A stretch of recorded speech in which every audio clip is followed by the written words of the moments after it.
Hello everyone, welcome back once again in the series of inorganic chemistry. Myself Baldev, and our today's topic is color of ionic compound and their ionic mobility in their aqueous solution. Okay, so we'll cover two topics in this lecture. One is color of ionic compound and another is what is the ionic mobility. What is the ionic mobility of ionic compound inside the water solution, inside the water or aqueous solution. Okay. One more topic we'll consider in this ionic mobility topic, that is solubility. Solubility we'll cover in the next lecture, but in this particular lecture we'll cover ionic mobility, hydrated radii and hydration size. Okay, and hydration energy. चलिए फिर सबसे पहले start करते हैं colour से, colour of ionic compound से। अगर जो आपने फजान रूल पढ़ा होगा मेरे लेक्चर में, तो फजान रूल में पार्ट 1 पार्ट 2, जब पार्ट 2 मैं फिनिश कर रहा था तो मैंने कलर की बात करी थी वहां पे, है ना। आयनिक मोबिलिटी की खास शायद बात नहीं की होगी, तो कोई बात नहीं, कलर की बात जरूर लेकिन हमने करी थी, उसको हम लोग आज बहुत डिटेल में पढ़ेंगे। ठीक है, तो सबसे पहले स्टार्ट करते हैं कलर से। बेसिकली देखिए, एक बार ध्यान समझिए, ये सारा जो टॉपिक चल रहा है अभी तक, ये सब फजान रूल के एप्लीकेशन पे ही चल रहा है। सारा का सारा अभी पिछले 4-5 लेक्चर जितने भी हुए हैं, वो सारे के सारे लेक्चर इनऑर्गेनिक में आयनिक कंपाउंड्स पे ही बातें चल रही हैं जब से, है ना। और फजान रूल के एप्लीकेशन हम देख रहे हैं जब से उनके ऊपर। तो चलिए कलर के ऊपर बात करते हैं हम लोग। तो देखो, ध्यान समझो, कलर क्यों आता है। और जो आपने 11th में केमिकल बॉन्डिंग तक आ चुके होंगे और जो आप पढ़ चुके हैं, वैसे तो ये जो मैं लेक्चर बना रहा हूं ये उनके लिए ज्यादा फायदा करेगा जो लोग केमिकल बॉन्डिंग पढ़ चुके हैं, थोड़ा बहुत आइडिया है बॉन्डिंग का कॉन्सेप्ट, उनके लिए ज्यादा फायदा करेगा। जो लोग नहीं पढ़े वो भी देख सकते हैं, लेकिन फिर भी थोड़ी मुश्किल आएगी उनको। तो कलर की अगर हम लोग बात करें तो जरा समझो, जरा इसको बहुत ध्यान समझना, है ना। दो एनर्जी लेवल ले लीजिए, एक है E1 एनर्जी लेवल और एक है E2 energy level. Atomic structure में आपने पढ़ा होगा कि इलेक्ट्रॉन, हमें यहां पे मान लिया है कि E2 की एनर्जी E1 से ज्यादा है, यानी ये हायर एनर्जी लेवल है, ये लो एनर्जी लेवल है। और इलेक्ट्रॉन मान लीजिए यहां पे है, इलेक्ट्रॉन यहां पे है, ठीक है। तो अगर जिसको लोअर से हायर में एनर्जी जाना है तो एनर्जी गेन करेगा। तो कोई फोटोन आके इसके ऊपर गिरता है, इसको एनर्जी देता है, Hν का फोटोन, और ये डायरेक्ट ऊपर जाता है। जब ये ऊपर जाता है, ऐसे इस स्टेटमेंट, ऐसे प्रोसेस को हम लोग बोलते हैं एक्साइटेशन। क्या बोलते हैं? एक्साइटेशन। इलेक्ट्रॉन एक्साइट हुआ और हायर एनर्जी में गया। जब इलेक्ट्रॉन एक एनर्जी लेवल से दूसरे एनर्जी लेवल में जंप करके जाता है, such phenomena are called as transition. ऐसे फिनोमिना को बोलते हैं ट्रांजिशन। तो इसको हम लोग बोल सकते हैं electron make transition from lower energy to higher energy, ठीक है। लेकिन हाई एनर्जी में इसको बोलते हैं एक्साइटेड स्टेट। अब ये जो यहाँ पे ये ग्राउंड स्टेट था, ये ग्राउंड स्टेट से या लो एनर्जी स्टेट से वो हाई एनर्जी में स्टेट में चला गया, यानी कि एक्साइटेड स्टेट में चला गया। समझना बहुत ध्यान से इसको, बहुत ही जीरो से स्टार्ट किया मैंने, ताकि कोई कुछ ना जानता वो भी समझ जाए इसको। हाई एनर्जी स्टेट में गया। अब कोई भी चीज हाई एनर्जी स्टेट में ज्यादातर रह नहीं पाती है। जैसे आप किसी दिन बहुत खुश रहते होंगे, बहुत हाई एनर्जी रहती होगी आप, लेकिन क्या आप 24 घंटे उस स्टेट में रह पाते हैं? नहीं ना। कुछ देर बाद आप जल्दी से वहीं उसी स्टेट में, नॉर्मल स्टेट में आते हैं। तो इलेक्ट्रॉन भी वैसे ही है, ये हाई एनर्जी पे चला गया और हाई एनर्जी पे अनस्टेबल होता है। यहां ज्यादा देर रुकता नहीं है इलेक्ट्रॉन, वापिस से इलेक्ट्रॉन भाग के नीचे आ जाता है। और जब ये भाग के नीचे आता है, such phenomena are called as de excitation. De excitation इसको बोलते हैं हम लोग क्या? De excitation. जब ये डी एक्साइट होगा, हायर एनर्जी से लोअर एनर्जी पे आएगा, तो कंफर्म है E2 माइनस E1 की एनर्जी यहां पे एमिट करेगा। ये डेल्टा E जो क्या होगा? E2 माइनस E1, ये एनर्जी क्या करेगा? Hν उसको बोलते हैं हम लोग, एमिट करेगा। ये एनर्जी निकलेगी, ये एनर्जी यहां से निकलेगी। अब ये जो एनर्जी निकली, ये जो न्यू निकला, न्यू क्या है? फ्रीक्वेंसी। ये जो पर्टिकुलर ये फोटोन निकलता है, इसको फोटोन बोलते हैं हम लोग। इस फोटोन की फ्रीक्वेंसी है न्यू। अगर जो ये न्यू फ्रीक्वेंसी का फोटोन, न्यू फ्रीक्वेंसी या लैम्डा वेवलेंथ का जो फोटोन निकला, ये कलर के रेंज में आ जाता है। कलर के रेंज में, इसकी वेवलेंथ कलर के रेंज में आ जाती है, तो यहां से जो फोटोन निकलता है वो कलर्ड दिखने लगता है। वो क्या दिखने लगता है? Coloured. This is the mechanism, this is the real mechanism of ionic compound that why they are coloured. Ionic compound यानी कोई भी कंपाउंड जो कलर होते हैं मोस्टली इस तरह के ट्रांजिशन की वजह से होते हैं। एक लो एनर्जी से हाई एनर्जी पे रहता है, फिर हाई एनर्जी से जंप करता है नीचे। ठीक है, अब जरा देखना ये बेसिकली हुआ कहां, सनलाइट के केस में। एक बात और समझिए बहुत ध्यान से, कोई भी चीज अंधेरे में आपको कलर दिखता है क्या? कोई भी चीज को आप जब देखते हैं वो कलर्ड है तो कब देखते हैं? लाइट के प्रेजेंस में देखते हैं। कलर कभी दिखेगा जब उसके ऊपर कोई लाइट फॉल करेगी। अंधेरे में क्या कोई सॉलिड आपको चमकता हुआ दिखता है? रेड कलर या ब्लू कलर नहीं, है ना? तो कलर तभी दिखता है बेटा जब आप उसको लाइट के प्रेजेंस में लाते हैं। जैसे बेसिकली होता क्या, जैसे उसको लाइट के प्रेजेंस में आप लाओगे, है ना? यही ले लो, इसी खैर आयनिक कंपाउंड नहीं है, मैं एक एग्जांपल ले रहा हूं। अगर इसको आप अंधेरे में रख दो तो ये क्या दिखेगा? बिल्कुल नहीं दिखेगा। भाई क्या होता है, यहां से लाइट इस पे फॉल करती है और यहां से लाइट, अगर जो लाइट को ये अपने थ्रू जाने देता तो ये कलर नहीं दिखता।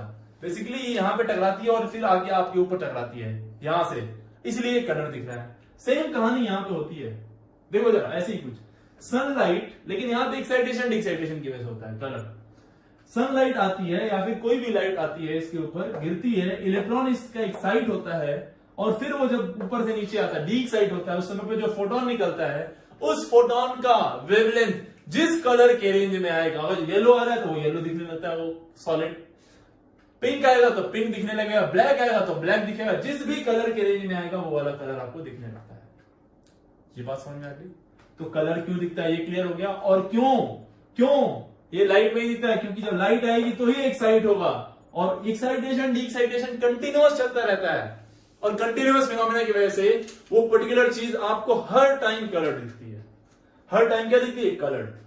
ये क्लियर हो गया? This is the real mechanism कि क्यों आयनिक कंपाउंड कलर्ड होते हैं। अब जरा समझना, ऐसे आपने हाइड्रोजन स्पेक्ट्रम में पढ़ा होगा, जो आपने एटॉमिक स्ट्रक्चर पढ़ लिया हो, तो अगर आपने कोऑर्डिनेशन कंपाउंड पढ़ लिया हो तो आपने स्प्लिटिंग पढ़ी होगी वहां पे, है ना? Splitting, crystal field splitting.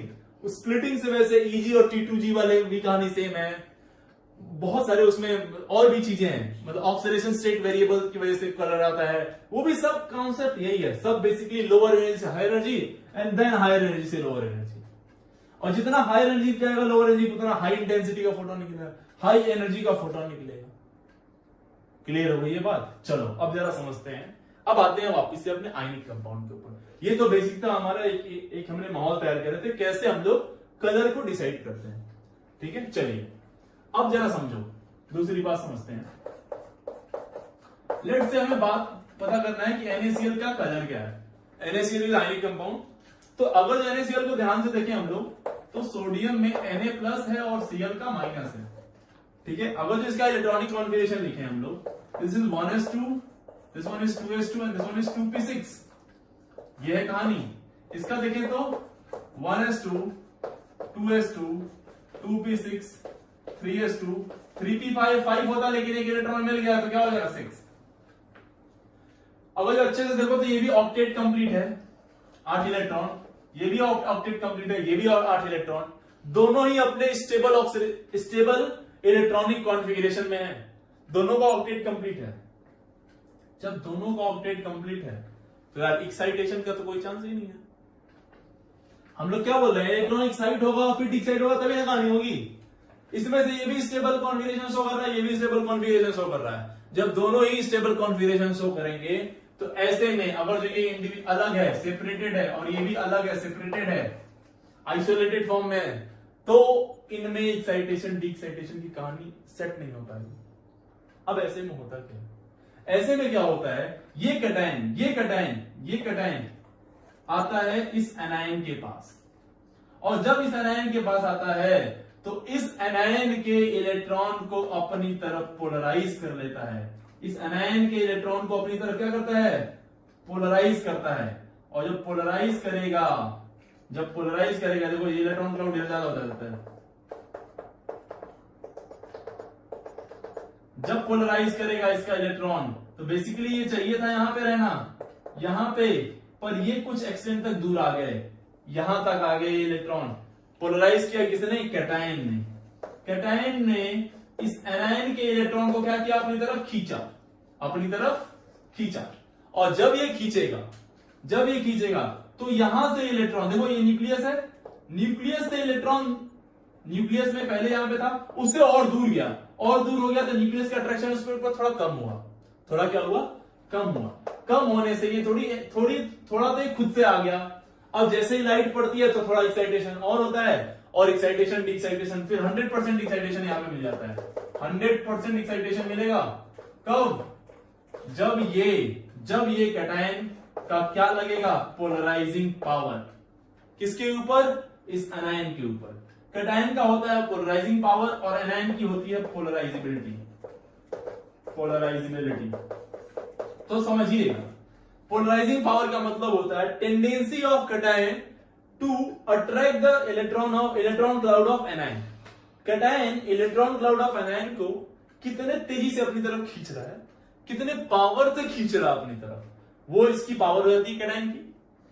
अब पोलराइजिबिलिटी क्या होती है, एनायन कितना आसानी से अपना इलेक्ट्रॉन जाने दे रहा है, ईज कितना, आसानी कितना है इस एनायन के लिए कि अपने इलेक्ट्रॉन को जाने दे, वो उसकी पोलराइजिबिलिटी होती है।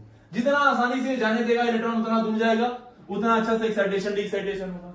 जितना अच्छा से ये खींचेगा इसको, उतना बढ़िया से इलेक्ट्रॉन और दूर आएगा और फिर से एक्साइटेशन डी एक्साइटेशन होगा। तो ये जो दो ड्रामे हैं पोलराइजिंग पावर और पोलराइजिबिलिटी का, जितना अच्छा पोलराइजिंग पावर उतना अच्छा डी एक्साइटेशन एक्साइटेशन, जितना अच्छा पोलराइजिबिलिटी उतना बढ़िया ही। तो आपको वहां पे बताया गया था कि पोलराइजिंग पावर अगर जो ज्यादा होगा, है ना, और पोलराइजिबिलिटी भी ज्यादा होगी, पोलराइजिबिलिटी भी ज्यादा हुई तो कोवेलेंट कैरेक्टर ज्यादा होगा, आयनिक कैरेक्टर कम होगा, और कलर इंटेंसिटी भी ज्यादा होगी। क्यों? क्योंकि जितना ज्यादा क्या होगा, एक्साइटेशन डी एक्साइटेशन, कलर वहीं से तो आता है यार, एक्साइटेशन डी एक्साइटेशन से ही तो कलर आता है। यहां पे पूरी कहानी देख ली हमने, उम्मीद है आपको ये समझ में आया होगा बहुत अच्छे से कि कलर आता कैसे। यानी कि जितना अच्छा कैटायन पोलराइज करेगा उतना बढ़िया यहां पे एक्साइटेशन डी एक्साइटेशन मिलेगा। अब जरा देखना है ना, थोड़ा सा और समझिए, थोड़ी सी और मेहनत करिए यहां पर मेरे साथ। अब एक बात और समझिए, दिमाग खोल के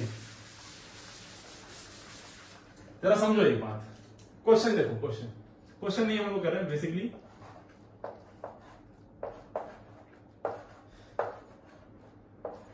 वेबक्योर, दिस इज कलर, यही तो कलर होते हैं कुल,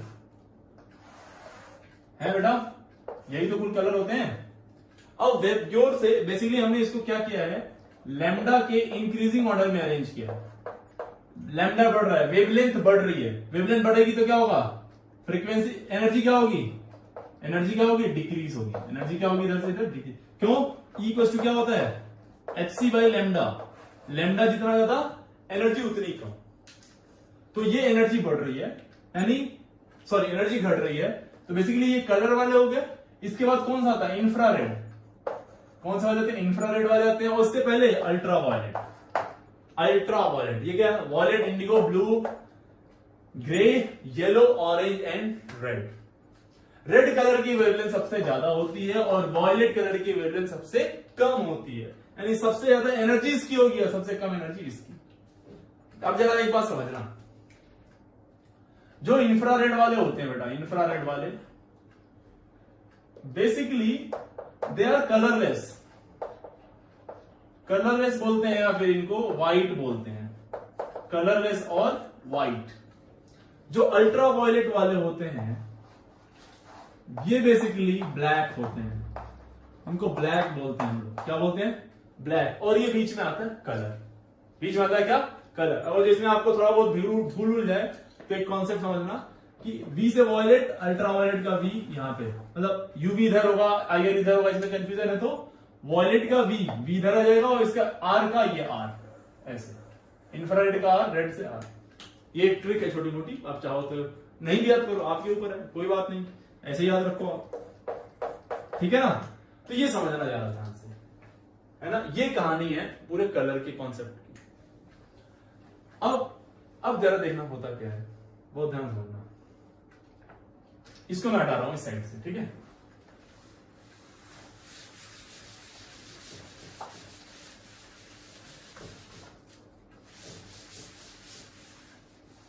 जरा समझिए पढ़िएगा। अब मैं एक क्वेश्चन देता हूं आपको, है ना, और इस क्वेश्चन में हम आपसे पूछ रहे हैं, अब जरा एक स्टेटमेंट लिख लेना, higher the polarising power of cation more will be the colour intensity. और एक स्टेटमेंट और बोल सकते हैं क्या, higher the polarisability of an ion again more will be what, more will be colour intensity. तो हम आपसे पूछ रहे हैं एक क्वेश्चन के फॉर्म में ही कि अपने पास है AgCl, AgF, AgCl, AgBr and AgI, ठीक है। अब हम आपसे जानना चाह रहे हैं इनके कलर के बारे में, कलर इंटेंसिटी के ऑर्डर के बारे में, है ना। तो बेसिकली बेटा देखो ऐसे समझो कि देखो इलेक्ट्रॉन है यहां पे, इलेक्ट्रॉन है इस जगह पे, ठीक है। अब उसको एक्साइट करा के ले जाना है किसी एक जगह पे, और वहां से वो डीक्साइट होगा तो कलर आएगा, ठीक है। जरा बात को ध्यान समझिए, हमने बोला 4 मॉलिक्यूल लिए, चारों मॉलिक्यूल के इलेक्ट्रॉन को हमने पोलराइज किया। जरा समझो, कैटायन का इलेक्ट्रॉन तो एक्साइट होता नहीं है, एक्साइट किसका होता है, एनायन का इलेक्ट्रॉन। क्यों, क्योंकि कैटायन जो होता है ऑलरेडी पॉजिटिव चार्ज है यार, इलेक्ट्रॉन इसका दूर जाना बहुत मुश्किल सा हो जाता है। ये पॉजिटिव, ये नेगेटिव, ये पॉजिटिव, ये नेगेटिव, ये पॉजिटिव, ये नेगेटिव। अब जरा समझना, हम पोलराइजेबिलिटी की बात करें, जरा बताना पोलराइजेबिलिटी। अच्छा ये बताओ, कैटायन तो सेम है तो पोलराइजिंग पावर तो हर जगह सेम है, पोलराइजेबिलिटी पे अब डिपेंड करेगा ये एनायन पे। तो पोलराइजेबिलिटी सबसे ज्यादा किसकी होती है, जिसकी साइज बड़ी, जिसकी साइज बड़ी किसकी, आयोडीन की। तो पोलराइजेबिलिटी क्या होगी, सबसे ज्यादा कहां पोलराइजेशन होगा, आयोडीन में। ये बात तो कंफर्म है। क्वेश्चन आपसे ऐसा पूछा गया कि कहा गया कि देखो ये ट्रांजिशन हो रहा है, यहां से एक इलेक्ट्रॉन, एक बार ट्रांजिशन हो रहा है यहां के लिए, एक बार ट्रांजिशन हो रहा है यहां के लिए, है ना, एक बार ट्रांजिशन हो रहा है आपका यहां के लिए, और एक बार ट्रांजिशन हो रहा है आपका बेसिकली ये भी यहीं के लिए, है ना। और इसको नाम दे दिया, बोल दिया कि फर्स्ट ट्रांजिशन सेकंड के अंदर हो रहा है, थर्ड के अंदर हो रहा है, और ये फोर्थ के अंदर हो रहा है। आपको आइडेंटिफाई करना है कि इनमें से फर्स्ट कौन सा, सेकंड कौन सा, थर्ड कौन सा और फोर्थ कौन सा है। फर्स्ट सेकंड थर्ड फोर्थ कौन कौन से वाले हैं, आपको ये आइडेंटिफाई करना है। चलो एक बार खुद से दिमाग लगा दो पहले, फिर हम बताते हैं आपको, ठीक है। चलिए समझिए जरा इसको ध्यान से।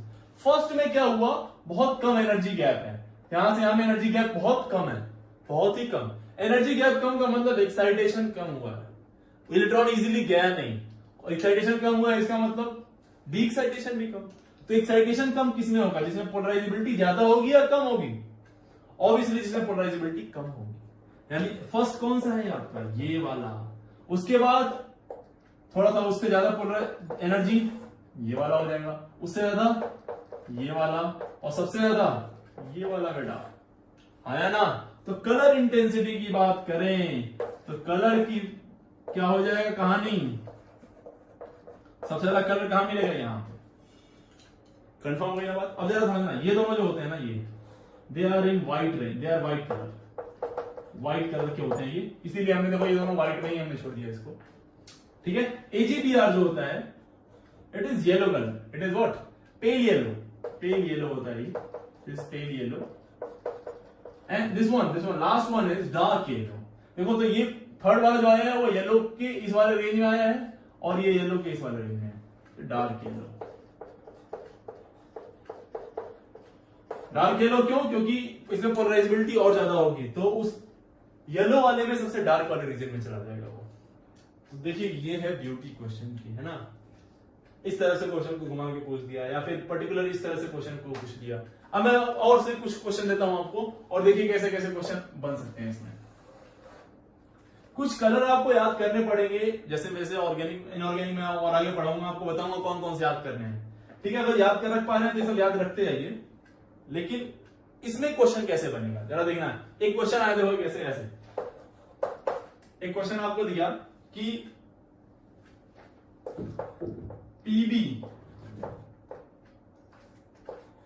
PbF2 और PbF, और इसने पूछ दिया आपसे, एक स्टेटमेंट लिख लेना कि PbF2 बोला it is yellow this is yellow and this is colourless, this is colourless. देखो ब्लैक होगा तो वो बोलेगा ब्लैक, कलरलेस बात कर रहा है जिसका मतलब समझिएगा कि वो व्हाइट की बात कर रहा है, इंफ्रारेड की बात कर रहा है। अब बोल रहा है कि PbF2 is yellow and PbI2 is colourless, is it true और फॉल्स? ये स्टेटमेंट ट्रू है कि फॉल्स है, आपको ये बताना है। चलो खुद से बताओ फटाफट एक बार सोच के, हैं क्या है, ट्रू की false? Yes it is false. क्यों it is, why it is false? False क्यों है? बोलो यार फॉल्स क्यों है ये स्टेटमेंट, फॉल्स क्यों?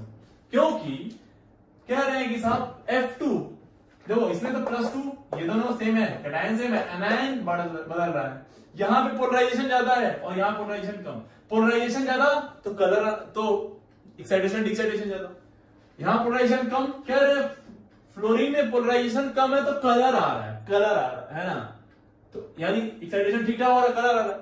आयोडीन में नहीं आ रहा है, तो आयोडीन में क्या होना, और ज्यादा एक्साइटेशन होना चाहिए, तो उसमें भी कलर आना चाहिए, लेकिन कह रहे हैं कि नहीं वो यही रुकेगा। Is it possible? क्या ये पॉसिबल है? नहीं, इट इज फॉल्स। ये स्टेटमेंट क्या है? It is false statement. ठीक है, अनदर क्वेश्चन, अनदर क्वेश्चन। एक हमारे पास है HgF2 और एक अपने पास है HgI2। ठीक है, अब इसमें बोला है कि ये कलरलेस है, ये है कलरलेस, ठीक है, और ये स्कारलेट रेड कलर का होता है, स्कारलेट रेड। अब आप इस पे मत जाइए कि स्कारलेट रेड है क्या है, आपसे बस पूछा है कि इज इट ट्रू और फॉल्स, ये स्टेटमेंट ट्रू है कि फॉल्स। तो देखो अगेन फ्लोरीन में क्या पोलराइजेशन कम, कलरलेस का मतलब व्हाइट, यहां पे आ गया, और स्कारलेट रेड क्या ये हो सकता है? आयोडीन में यस पोलराइजेशन ज्यादा है तो पॉसिबिलिटी है, तो हम बोल सकते हैं यस इट इज ट्रू। अरे हाँ या ना यार, बोलो, ये बात समझ में आ रही है आपको? अगला देखिए, अगला बहुत ही इंटरेस्टिंग एंड इंपॉर्टेंट क्वेश्चन। ऐसा पूछा, देखो ZnS, CdS and HgS, zinc cadmium और मरकरी, जिंक कैडमियम और मरकरी लिया, जिसमें से जिंक को बोल दिया, ZnS को बोल दिया it is white, it is white, this one is yellow and this one is black. यानी एक व्हाइट यानी कि एक यहां पे आ रहा है, येलो यानी कि इस वाले रेंज में आ रहा है, और ब्लैक यानी कि यहां पे आ रहा है। ब्लैक आने का मतलब क्या हो रहा है? ब्लैक आने का मतलब क्या हो रहा है कि कलर बहुत ज्यादा, मतलब एक्साइटेशन डिक्साइटेशन बहुत ज्यादा हो रहा है, यानी कि पोलराइजिंग पावर या पोलराइजेबिलिटी बहुत ज्यादा हो रही होगी ब्लैक में। येलो में क्या हो रहा होगा? ब्लैक वाले से कम और इसमें सबसे कम। अब इसमें चेक करते हैं, देखो तो सल्फाइड तो सेम है यार, -2 सेम है। यहां पे क्या है? Zn पे 2+, Hg पे 2+ और Hg पे 2+। तो यार अगर जो आपको याद हो तो पोलराइजिंग पावर जब मैंने पढ़ाया था, वही है फजान रूल का सेकेंड पार्ट, तो उसमें ये पार्ट 3 वाला केस लिया था हमने, और वहां पे बोला था कि zinc cadmium mercury, zinc cadmium mercury, अगर आपसे वहां नहीं पढ़े भी और ऐसे भी आपको मालूम है तो अच्छी बात है। ऊपर से नीचे आने पे डी ब्लॉक के केस में, स्पेशली डी ब्लॉक के केस में, यहां से पोलराइजिंग पावर बढ़ता है। पोलराइजिंग पावर क्या होता है? इंक्रीज होता है, या फाई की वैल्यू इंक्रीज होती है, चार्ज डेंसिटी इंक्रीज होती है, या फिर जेड इफेक्टिव इंक्रीज होता है। इफेक्टिव न्यूक्लियर चार्ज क्या होता है? बढ़ता है। जब इफेक्टिव न्यूक्लियर चार्ज बढ़ेगा तो यानी कि यहां से यहां क्या बढ़ रहा है? पोलराइजिंग पावर, पोलराइजिंग पावर क्या हो रही है? इंक्रीज। पोलराइजिंग पावर यहां पे ज्यादा है, Hg2+ की सबसे ज्यादा पोलराइजिंग पावर, और Hg2+ की पोलराइजिंग पावर सबसे ज्यादा होगी, समझ रहे हो? तो इलेक्ट्रॉन को खींच के ले आएगा दूर, खींच के दूर ले आएगा, तो एक्साइटेशन डिक्साइटेशन उतना ज्यादा गैप मिलेगा, और जितना ज्यादा गैप, तो क्या कह रहा है? ब्लैक का मतलब बहुत ज्यादा गैप, येलो का मतलब कम गैप, और व्हाइट का मतलब और कम। तो is this true? Yes, again this statement is true, very interesting and strong statement. Clear है? चलो एक क्वेश्चन और लिख लेते हैं, एक क्वेश्चन और। अब भाई आईआईटी को कैसा क्वेश्चन पसंद है, मतलब आईआईटी स्पेशल एक क्वेश्चन कर लेते हैं। आईआईटी स्पेशल ये सारे हैं, ठीक है, समझो इस बात को। ये क्वेश्चन थोड़ा सा इंपॉर्टेंट मैं क्यों बोल रहा हूं, इसमें क्वेश्चन में ऐसा बोला, देखिए क्वेश्चन को थोड़ा घुमा के उसने पूछा, अगेन क्वेश्चन सेम है और थोड़ा सा घुमा हुआ क्वेश्चन है, ठीक है। ऐसे बोला, predict the colour of predict the color of PbF2, PbCl2, PbCl2 and PbBr2 if PbI2 is white.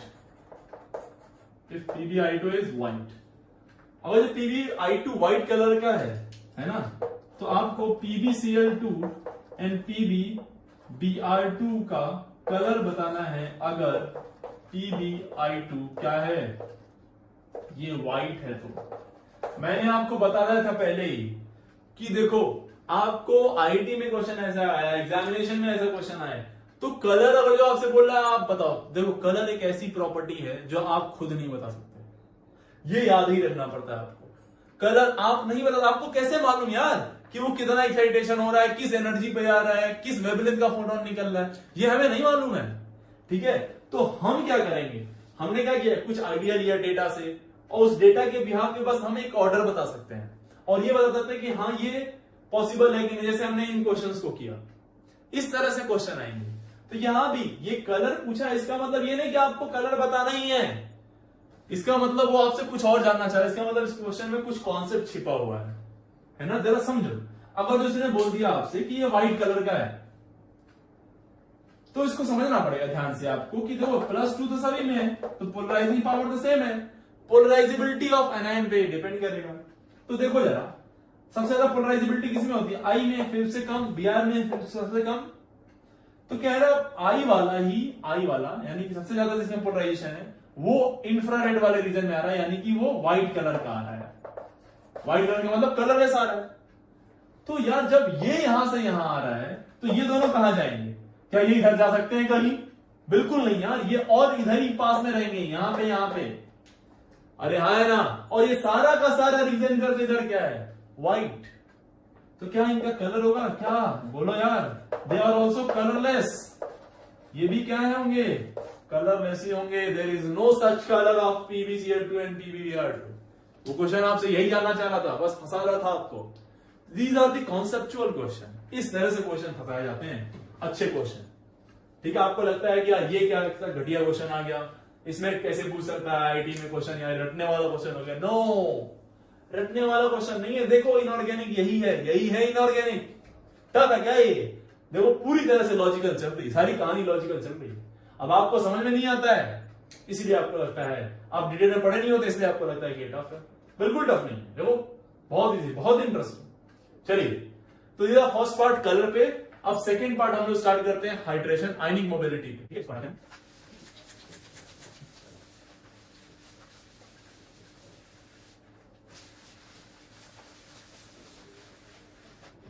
ठीक है, नेक्स्ट टॉपिक हमारा आयनिक मोबिलिटी। आयनिक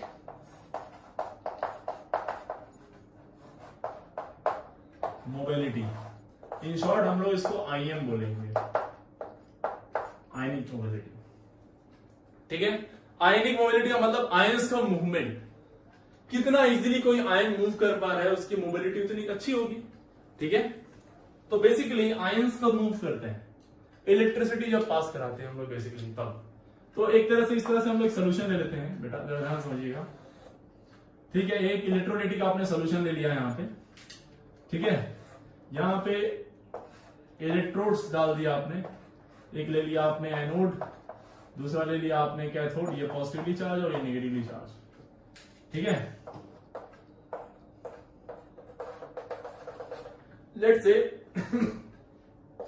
आपने इसमें NaCl डाल दिया वाटर में, तो NaCl का एक्वा सोल्यूशन हो गया। ये इसमें क्या होगा, इसमें होगा Na पे प्लस और Cl पे माइनस, Na पे प्लस और Cl पे माइनस, अलग अलग टूट जाएंगे पानी में जाने के बाद। ये अब होता है क्या समझना जरा, ये पॉजिटिवली चार्ज रॉड हो गई और ये नेगेटिवली चार्ज रॉड। तो सोल्यूशन के अंदर पॉजिटिव वाले आयन किधर मूव करेंगे, इस नेगेटिव वाले रॉड की तरफ, इधर मूव करना शुरू हो जाएंगे, हाँ या ना, अरे बोलोगे। और ये नेगेटिव वाले किधर मूव करना शुरू कर जाएंगे, पॉजिटिव वाले की तरफ। अब ये कितना इजीली Na प्लस और Cl माइनस इन कैथोड्स की तरफ, इन रॉड्स की तरफ, इन इलेक्ट्रोड्स की तरफ कितना इजीली ये मूव कर रहे हैं, वही होती है उनकी आयनिक मोबिलिटी। कितना इजीली, ईज ऑफ मूवमेंट जो होगा वही बताएगा आयनिक मोबिलिटी के बारे में। क्लियर हो गई बात? मैंने क्या बोलना चाह रहा हूं कि ये जो आयंस मूव करेंगे इसके अंदर जाने के बाद, पानी के अंदर जाने के बाद, वो होगी उनकी क्या? आयनिक मोबिलिटी। Ionic mobility. अब जरा समझिएगा बात, बहुत ध्यान समझना कि कैसे हम लोग ये चेक करेंगे। देखो होता क्या है, जैसे आप Na+ को आपने वाटर में डाला है ना, जैसे इसको पानी में डालते हैं आप, तो क्या होता है, this Na+ being a positive charge, ये इलेक्ट्रॉन को अपनी तरफ खींचता है। वाटर के पास ऑक्सीजन में लोन पेयर है, जिसके पास इलेक्ट्रॉन पड़े हुए हैं। तो जैसे ही ये Na+ पानी में जाता है, Na+, तो Na+ को वाटर के मॉलिक्यूल चारों तरफ से घेर लेते हैं बेटा। वाटर के मॉलिक्यूल चारों तरफ से इसको क्या कर लेते हैं? घेर लेते हैं। और इस घिराव को, इस तरह के कैटायन को बोलते हैं हम लोग हाइड्रेटेड कैटायन। हाइड्रेटेड कैटायन, ठीक है, hydrated cation. Basically this is used as solvent. Solvent की तरह हमने यूज किया इसको। अगर जो कोई आप सिंपल सॉल्वेंट लेते हैं, जैसे यहां पे Na+ आपने लिया और कोई एक सॉल्वेंट ले लिया यहां पे, तो ये सॉल्वेंट क्या करता है, इस Na+ को अपने तरफ चारों तरफ से क्या कर लेगा? घेर लेगा। और इस सोडियम वाले कैटायन को बोलते हैं हम लोग सॉल्वेटेड कैटायन। सॉल्वेटेड कैटायन, ठीक है। In case of water, if the solvent used is water, we call it hydrated cation. More accurate हो जाता है। If the solvent used ammonia, we call it ammoniated cation. तो इस तरह से हम लोग अलग अलग नाम दे देंगे। सॉल्वेटेड कैटायन में बेसिकली क्या हुआ, दिस फिनोमिना यहां पे जो फिनोमिना हुई, दिस कॉल्ड सॉल्वेशन। इस प्रोसेस को हम लोग बोलते हैं सॉल्वेशन। यहां पे इसी को क्या बोल देंगे? हाइड्रेशन। क्या हुआ? वाटर ने घेरा तो हाइड्रेशन। अगर जो अमोनिया घेरता तो वी कॉल इट अमोनिएशन। अमोनिया घेरता तो क्या बोलते हैं? अमोनिएशन। तो बेसिकली हुआ क्या, यहां पे देखो ऑक्सीजन है ना, H और H, तो इस पे क्या होता है, ये डेल पॉजिटिव होता है, यहां डेल नेगेटिव, ऑक्सीजन इलेक्ट्रॉन खींच के रखता है अपने पास। तो ये नेगेटिव सेंटर होता है और ये आसानी से इस पॉजिटिव वाले को अपनी तरफ खींच लेता है। दोनों बातें सही हैं। ऐसे देखिए कैसे, या तो ये कहें कि सोडियम ऑक्सीजन को अपनी तरफ खींच लेता है, या ये कहें कि ये ऑक्सीजन का इलेक्ट्रॉन क्लाउड इसके पॉजिटिव को देखते हुए इसकी तरफ खींचा चला आता है। अब जरा समझिए बात ध्यान से, ये हाइड्रेटेड कैटायन जो है, इसकी साइज कितनी ज्यादा होगी, कितना ज्यादा वाटर मॉलिक्यूल इसको घेरेंगे, वो इस बात पर डिपेंड करेगा कि ये कितना अच्छा इन्फ्लुएंसर है। ये जो कैटायन जो है कितना बढ़िया से इन्फ्लुएंस कर पा रहा है, कितना ज्यादा उसके ऊपर चार्ज डेंसिटी है कि वो घसीट के हर तरफ से वाटर को अपनी तरफ खींच के रख ले। हाँ या ना? अरे बोलो ना यार। जैसे मान लीजिए चौराहे पे आप गए, ठीक है, तो आप चौराहे पे जाके खड़े हो गए, तो चौराहे पे जाके खड़ा होना एक थोड़ा अनयूजुअल लगेगा, एकदम बीच में चौक पे जाकर खड़ा हो गए, तो हो सकता है 2-4 लोग आपको देखें, है ना। लेकिन अगर जो वहीं पे आप भी के शहर के कोई जानी मानी एक हस्ती आ गई, ठीक है, वो जाके खड़ी हो जाए वहां पे, तो आपसे थोड़े ज्यादा लोग उसको घेर लेंगे, देखने लगेंगे उसको, क्योंकि उसका इन्फ्लुएंस आपसे ज्यादा है। अगर जो वहीं पे कोई एक्टर आके खड़ा हो गया, बच्चन साहब आके खड़े हो गए, अमिताभ बच्चन, फिर आप समझिए, फिर तो वहां पे जमावट हो जाएगा। तो बेसिकली किस बात पे डिपेंड कर रहा है, लोगों पे, जो लोग वहां पे हैं उस पे, या जो वहां पे आके खड़ा हुआ उस पे। तो किस पे डिपेंड कर रहा है? जो वहां पे आके खड़ा हुआ, इन्फ्लुएंसर पे। कितना ज्यादा उसका रीच है लोगों पे, कितना ज्यादा उसका अट्रैक्शन है लोगों के लिए, वो लोग घसीट के आ जा रहे हैं अपने पास, इर्द गिर्द हो जा रहे हैं। वही कहानी है यहाँ पे। जब ये पानी के अंदर जाता है तो पानी इसको घेरता है। अच्छी, ये बात सही है, आप ही गए तो आपको भी 4 लोग देखे। लेकिन अब ये इसके ऊपर डिपेंड करेगा कि कितना पानी को अपने पास घेर के रख लेता है ना। तो जरा समझना बहुत ध्यान से, ये Na+ है ना, तो कैटायन जो है ना, कैटायन का पोलराइजिंग पावर जितना ज्यादा होगा, यानी चार्ज डेंसिटी, पोलराइजिंग पावर जितना ज्यादा होगा, उसको वो वाटर को अपने तरफ खींचेगा, उसका हाइड्रेटेड कैटायन जो होगा उसकी साइज भी उतनी ज्यादा होगी, यानी हाइड्रेशन साइज जो होगा, हाइड्रेशन रेडियाई या रेडियाई बोल दीजिए, चलिए रेडियस उतनी ज्यादा होगी। और बेसिकली और रेडियाई ज्यादा हो गई और साइज में बड़ा हो गया, साइज में बड़ा हो गया तो मूव इतना इजीली नहीं कर पाएगा। जैसे आ जाते हैं उसी चौराहे पे वापस से, अब मूव करना है आपको, उस चौराहे से उतर के वापस आपको जाना है। एक केस में आप जा रहे हैं, एक केस में उस जो भी पर्टिकुलर शहर है जिस सिटी का एक जानी मानी पहचान जा रही है, और एक बार बच्चन साहब जा रहे हैं। आप खुद सोचिए कौन आसानी से जा पा रहा हो, कौन आसानी से जा पा रहा हो, वो जो ज्यादा अच्छे से घिरा हुआ है या वो जो कम घिरा हुआ है? यस, एकदम करेक्ट। कौन? जो कम घिरा हुआ है। जो ज्यादा घेर लेंगे, जो ज्यादा जिसको लोग पकड़ लेंगे, उसको मूवमेंट में दिक्कत हो जाएगी, है ना। यानी जिसकी साइज बड़ी वो मुश्किल से मूव करेगा। यही बात सही है ना। तो देखो पोलराइजिंग पावर, हाइड्रेशन रेडियाई जितनी ज्यादा उसकी आयनिक मोबिलिटी उतनी कम, आयनिक मोबिलिटी उतनी कम। तो हम लोग ऐसा बोले हैं ionic mobility is directly proportional और inversely proportional, inversely proportional to polarising power. क्योंकि पोलराइजिंग पावर जितना ज्यादा होगा उसकी साइज उतनी ज्यादा हो जाएगी। या फिर इसी बोल सकते हैं inversely proportional to charge density, charge भाई चार्ज डेंसिटी 5। चार्ज डेंसिटी हम इसलिए बोल रहे हैं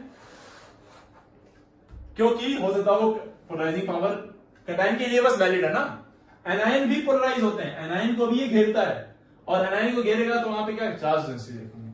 जितना अच्छा चार्ज डेंसिटी होगा उतना घसीट के आएंगे उसके पास वाटर के मॉलिक्यूल, जितना वाटर के मॉलिक्यूल से आएंगे साइज उतनी बड़ी होगी, साइज जितनी बड़ी होगी मूवमेंट में उतना मुश्किल। अरे है ना, ये बात आई होप आपको क्लियर हो गया होगा। तो साइज जितना ज्यादा होगा उस पर्टिकुलर पानी में जाने के बाद कैटायन का, है ना, उसकी मोबिलिटी में उतनी दिक्कत आएगी, उसकी मोबिलिटी में उतनी ही दिक्कत आ जाएगी। तो ये बात नोट कर लीजिए आप, मेरे ख्याल से आपको ये समझ में भी आ गया। ठीक है, चलिए आप इससे क्वेश्चन करवाते हैं, क्योंकि मेन तो क्या है, जेईई में तो क्वेश्चन आने हैं, नीट में तो क्वेश्चन आने हैं, और कौन सा करने गुजरात से समझा। तो बोला कि Li plus Na plus K plus Rb plus और CS प्लस, इन सब में आपको बताना है सब एक्वस हैं, सब एक्वस फॉर्म में है अपने। एक्वस का फॉर्म का मतलब क्या हो गया बेटा? एक्वस फॉर्म का मतलब क्या होगा? सब वाटर के अंदर है। तो बताना है, दो क्वेश्चन पूछा आपसे, एक पूछा आयनिक मोबिलिटी का और एक पूछा पहला हाइड्रेशन साइज का सवाल है, दूसरा आयनिक मोबिलिटी का सवाल है। तो हाइड्रेशन साइज क्या होगा? देखो सब पे पॉजिटिव चार्ज सेम है, सब पे पॉजिटिव चार्ज क्या है? सेम। सब पे पॉजिटिव चार्ज सेम, तो पोलराइजिंग पावर किसकी ज्यादा होगी? जिसकी साइज छोटी होती है।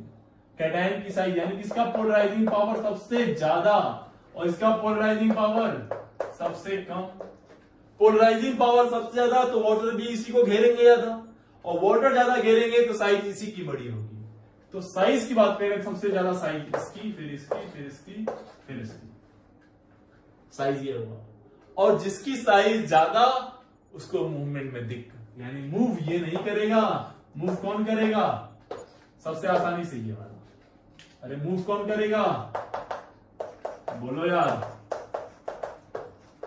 आरबी और यहां पे, और सब किसमें है? एक्वस में। क्लियर हो गई बात? ये ना कुछ समझ में नहीं आ रहा। अब आपको देखो क्या लगता, आपको लगता ना, आपसे आयनिक मोबिलिटी पूछता था, आपको लगता सर लिथियम सबसे छोटा है ना, ये सबसे तेजी से मूव करेगा। सीजियम उससे बड़ा है क्योंकि टॉप टू बॉटम साइज बढ़ती है, तो ये कम मूव करेगा। लेकिन समझना ध्यान समझो, आपकी बात एकदम सही है, लेकिन आपकी बात तब सही है जब ये मॉल्टेन फॉर्म में होते। मॉल्टेन फॉर्म का मतलब क्या होगा? Li प्लस को कोई घेरा नहीं है, इसको भी कोई घेरा नहीं, ऐसे केस में यही आंसर होता है। सबसे ज्यादा ये, फिर ये, फिर ये, फिर ये, सबसे कम ये। लेकिन बेटा जी इस क्वेश्चन ने क्या पूछा आपसे? एक्वस फॉर्म में। एक्वस में जाने के बाद पानी ने इनको घेर लिया। पानी घेरने के बाद फिर हम देखेंगे कहानी कैसी बन रही है कि नहीं? तो पानी में घेरने के बाद जो सबसे छोटा था वो सबसे मोटा हो गया, जो सबसे छोटा था वो सबसे मोटा हो गया, सबसे मोटा था वो छोटा ही रह गया। तो पानी में जाने के बाद कहानी पलट जाती है। तो आयनिक मोबिलिटी समझ में आ गया आपको?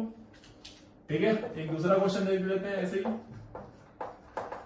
इसमें आपको आयनिक मोबिलिटी ही बतानी है।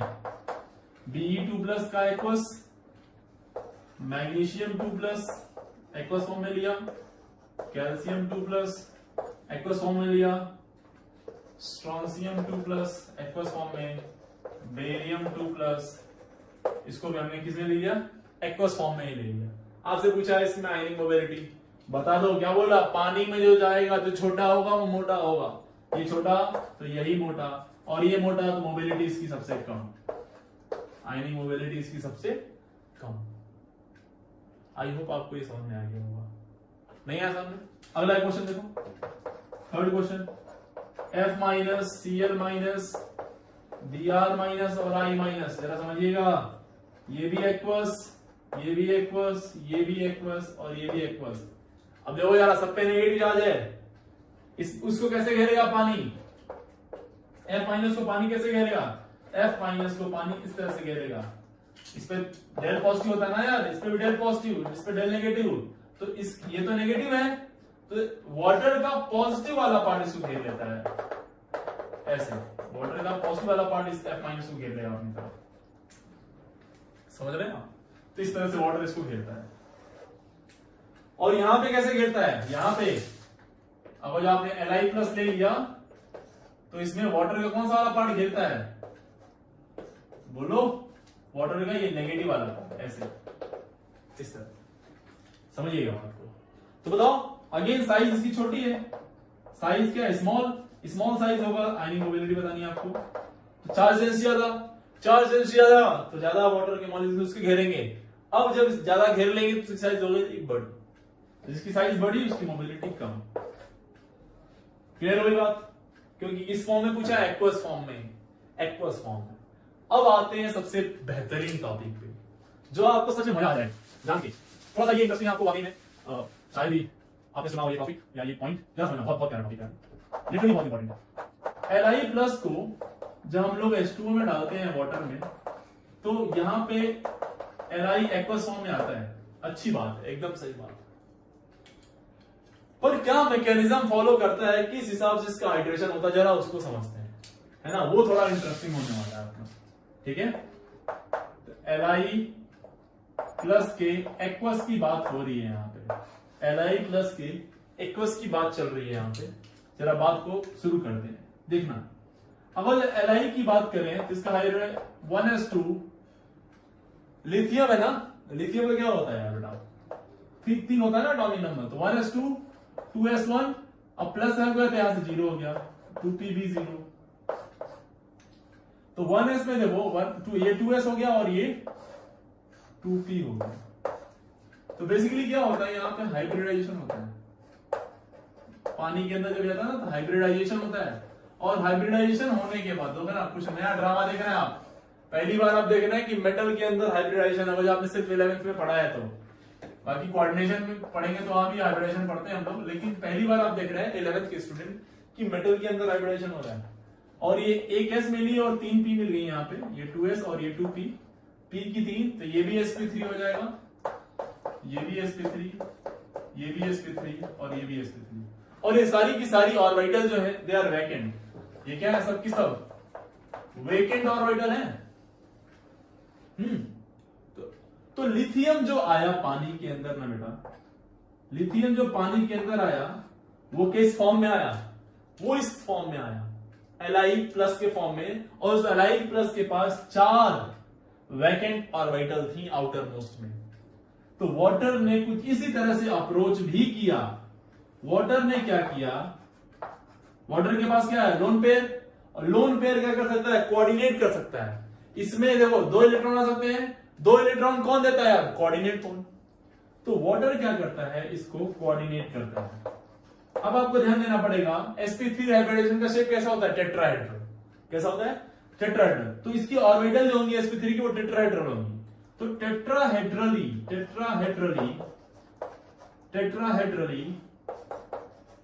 वाटर के मॉलिक्यूल इसको कोऑर्डिनेट बॉन्ड दे रहे होंगे, कोऑर्डिनेट बॉन्ड से इससे जुड़ रहे होंगे। दिस इज, ये बहुत ही प्यारा कॉन्सेप्ट है ये, ऐसे है ना। तो ये कुछ इस तरह से आ गया सीन।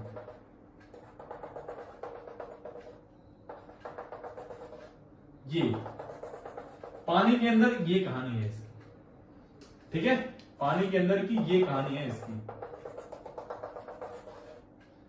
ये जो है this is primary shell of water.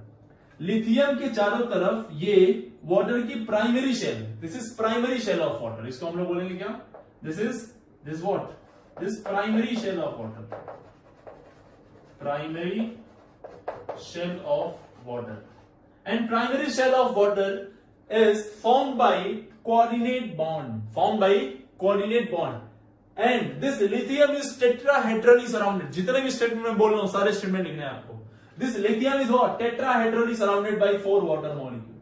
This lithium is tetrahedrally surrounded by 4 water molecule। अब कहानी समझना जरा, कहानी ये तो रही, ये तो वो कहानी रही जब क्या था,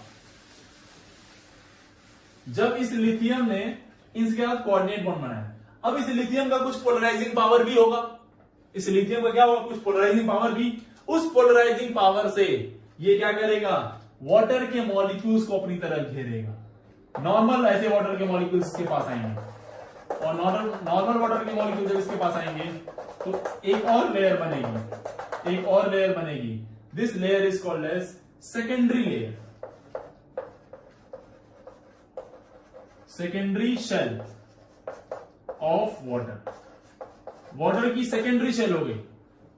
प्राइमरी शेल जो बनी, दिस प्राइमरी शेल, जरा बहुत ध्यान से क्वेश्चन पूछा, प्राइमरी शेल ऑफ वाटर किस बॉन्ड से बना हुआ है लिथियम के अंदर, क्या जवाब आएगा फटाफट, कोऑर्डिनेट बॉन्ड से।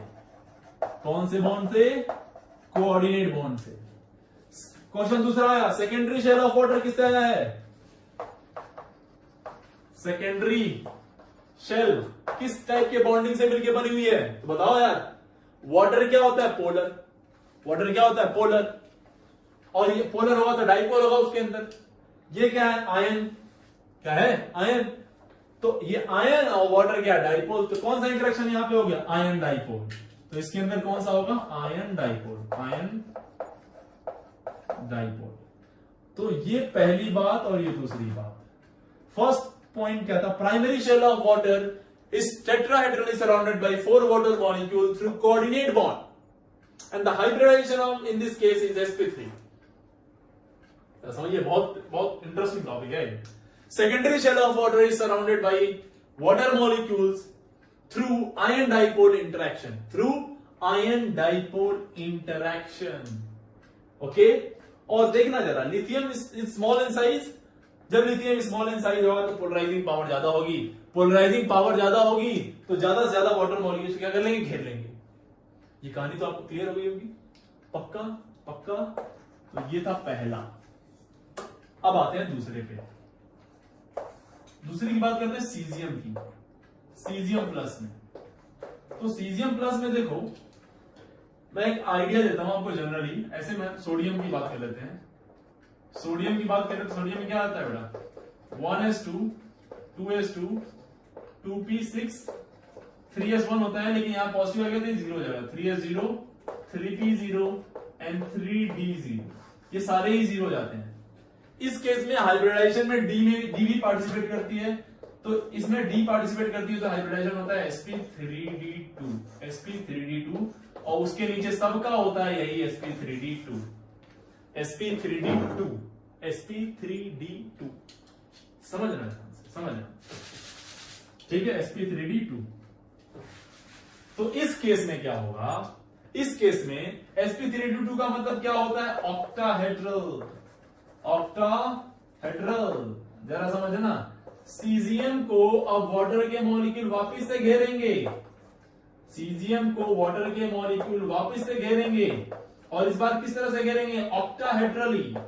कैसे, ऑक्टाहेड्रली, ऑक्टाहेड्रली। देखना, कोऑर्डिनेट बॉन्ड बनाएंगे और octahedrally 6 coordinate bond, 6 coordinate bond मेरे लाल, 6 कोऑर्डिनेट बॉन्ड ऑक्टाहेड्रली।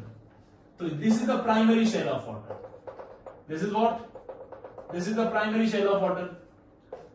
ये primary shell of water, again primary shell of water किससे बनी है, प्राइमरी शेल ऑफ वाटर किससे बनी है इसकी, बोलो यार, कोऑर्डिनेट बॉन्ड से। Primary shell of water is formed by coordinate bond. Now secondary shell of water कैसे बनी, सेकेंडरी शेल ऑफ वाटर इसकी कैसे बनी, तो सेकेंडरी शेल ऑफ वाटर जो बनी है वो अगेन सीजियम का अपना कुछ पोलराइजिंग पावर होगा, तो यहां से वापस से इसको घेर लेंगे। लेकिन लेकिन लेकिन सीजियम का, सीजियम और जब हम लोग पोलराइजिंग पावर की बात करें तो लिथियम का पोलराइजिंग पावर काफी ज्यादा होता है सीजियम से। तो सेकेंडरी शेल जो होगी, ये इसकी प्राइमरी शेल होगी, ये वाली, ये प्राइमरी शेल, और ये वाली जो होगी इसकी कौन सी, सेकेंडरी शेल।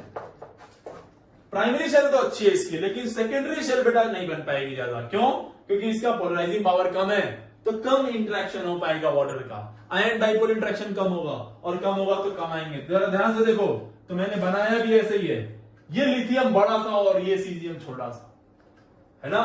तो Li प्लस की एक्वस की साइज सीजियम प्लस के एक्वस की साइज से काफी ज्यादा होती है। हाइब्रिडाइजेशन बात करें, इसका हाइब्रिडाइजेशन sp3, इसका हाइब्रिडाइजेशन sp3d2 एक्वस के फॉर्म में। The primary shell of water is surrounded by, in case of lithium, is surrounded by four water molecule through coordinate bond. Tetrahedral is surrounded by four water molecule, and secondary shell of water is surrounded by again water molecule. This lithium is surrounded by water molecule through which bond? Ion dipole interaction. तो ये bond bonding की कहानी पूछा जा सकता है आपसे। सबसे थोड़ा सा इंटरेस्टिंग और थोड़ा अलग आपको जो मिला है वो यही चीज मिली है, बेसिकली हाइड्रेशन है। ठीक है, अब इस सीरीज में बेसिकली एक टॉपिक और बचा हुआ है, फजान रूल की एप्लीकेशन में बात करें तो वो है सॉल्युबिलिटी, है ना, आयनिक कंपाउंड की सॉल्युबिलिटी किस तरह से, वो बहुत ज्यादा डाइवर्सिटी है उसमें, मतलब बहुत पेशेंस के साथ आपको बैठना पड़ेगा उस क्लास में, थोड़ा हिम्मत करके बैठना पड़ेगा, कुछ चीजें आपको थोड़ा उसमें मेमोराइज भी करनी पड़ेगी, लेकिन एंड तक मैं आपको एक शानदार सा की पॉइंट दूंगा जो बड़े आसानी से आप उनको डील कर लेंगे, कोप अप कर लेंगे, बहुत टेंशन लेने वाले बात नहीं। फिलहाल आप यहां तक करके लिखिए। आज की क्लास थी कलर और आयनिक मोबिलिटी के ऊपर, तो मेरे ख्याल से आपको ये दोनों समझ में आ गया होगा पूरी तरह से। ठीक है, ठीक है, आज के लिए इतना रहने देते हैं। Thank you very much.